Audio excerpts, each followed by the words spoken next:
Paper చిరిగితే అతికించడానికి ఏం కొంటాం? 5 రూపాయలు పెట్టి ఫెవికాల్ కొంటాం. ఇంటి డోర్కు ఏదైనా అతికించాలంటే ఫెవికాల్. చెప్పులు తెగిపోతే ఫెవికాల్.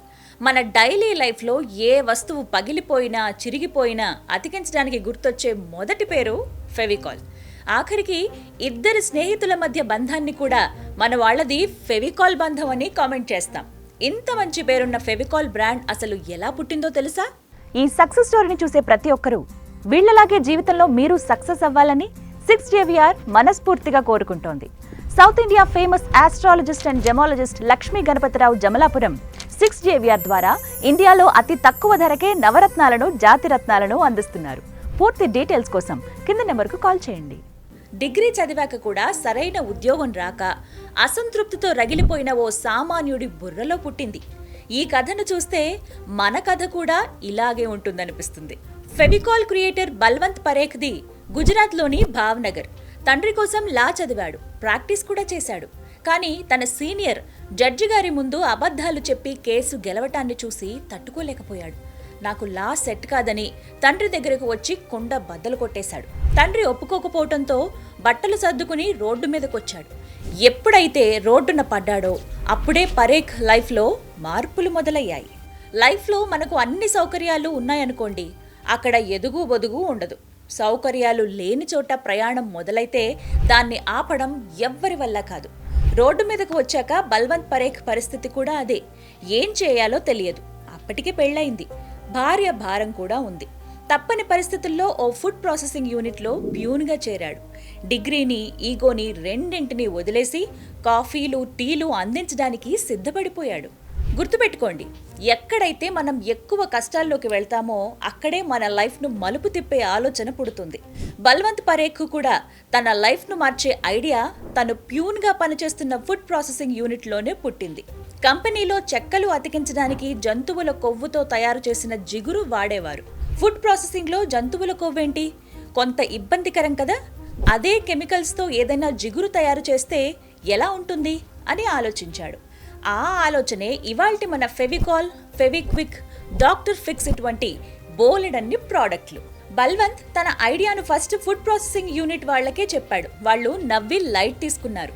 ఇదే టైంలో తన మిత్రుడు మోహన్ తన పేపర్ డైస్ ఇంపోర్ట్ బిజినెస్లో మంచి ఉద్యోగం ఆఫర్ చేశాడు.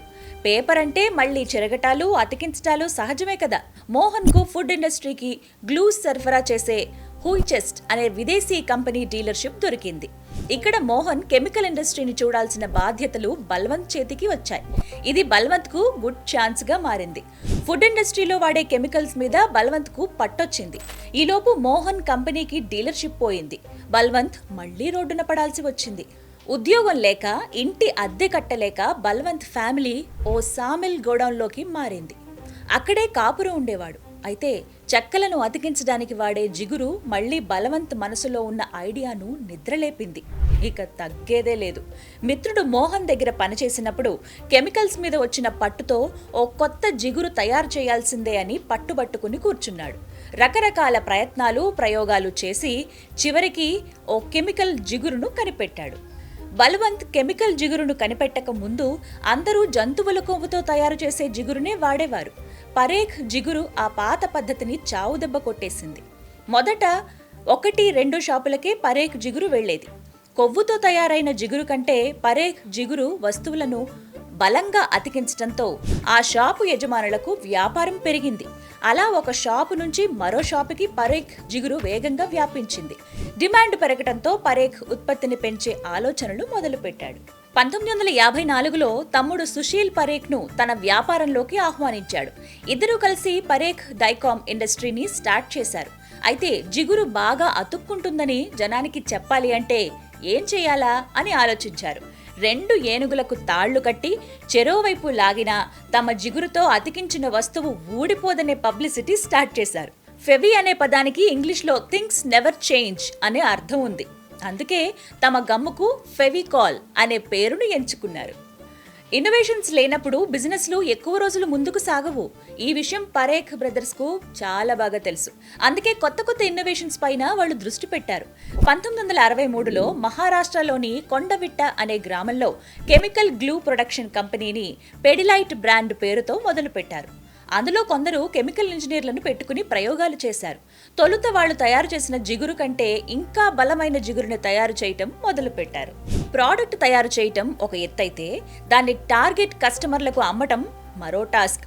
ఇక్కడ పరేఖ్ బ్రదర్స్ ఓ మాస్టర్ ప్లాన్ వేశారు. గమ్మును ఎక్కువగా వాడేది ఎవరో తెలుసా? కార్పెంటర్లే. వాళ్లను పట్టుకున్నారు.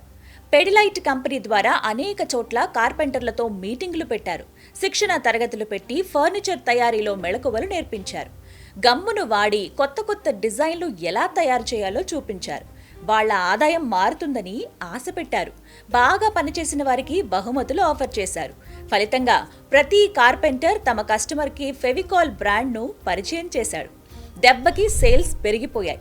కార్పెంటర్ల ప్రయోగంతో మార్కెట్లో కాంపిటేటర్ అడ్రస్ లేకుండా పోయారు. ఇక మీకు తెలుసుగా, ఇవాల్టి వరకు ఫెవికాల్కు అన్ని సెక్టార్స్లో సరైన కాంపిటేటర్ రానే రాలేదు. 1997లో వచ్చిన ఈ యాడ్ మీకు గుర్తుందా?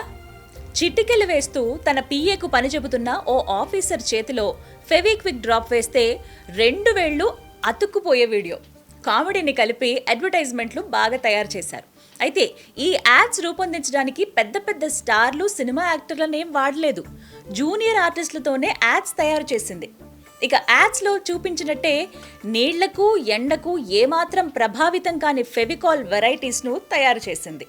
ఫెవికాల్, ఫెవిక్విక్, ఫెవికాల్ హైటెక్స్, ఫెవిక్రిల్, ఫెవికాల్ SH, డాక్టర్ ఫిక్సిట్ ఇలా 10కి పైనే ఉత్పత్తులను మార్కెట్లోకి ప్రవేశపెట్టింది. భారత్తో పాటుగా America, Brazil, Thailand, Egypt, Bangladesh, దుబాయ్లలో ఫెవికాల్ బ్రాండ్కు మార్కెట్ ఉంది. అదెసివ్స్, గ్లూస్ అండ్ సీలెంట్ ఇండస్ట్రీలో 70% మార్కెట్ వాటాను సొంతం చేసుకుంది. సామిల్ గోదాంలో కూర్చుని తీవ్రమైన కష్టాల మధ్య ఓ సామాన్యుడి మదిలో మెదిలిన చిన్న ఐడియా ఇవాళ 10,000 మంది డిస్ట్రిబ్యూటర్లు, 75,000 మంది డీలర్లు, 10,000 మంది ఇంటీరియర్ డిజైనర్లు, 1,20,000 మంది కాంట్రాక్టర్లు ఏర్పడేలా తయారైంది. దశాబ్దాలు గడిచిన ఫెవికాల్ బ్రాండ్ ఇమేజ్ మాత్రం తగ్గటం లేదు, పెరుగుతూనే ఉంది. బల్వంత్ పరేఖ్ నుంచి నేర్చుకోవాల్సింది ఏంటి అంటే అకుంఠిత దీక్ష.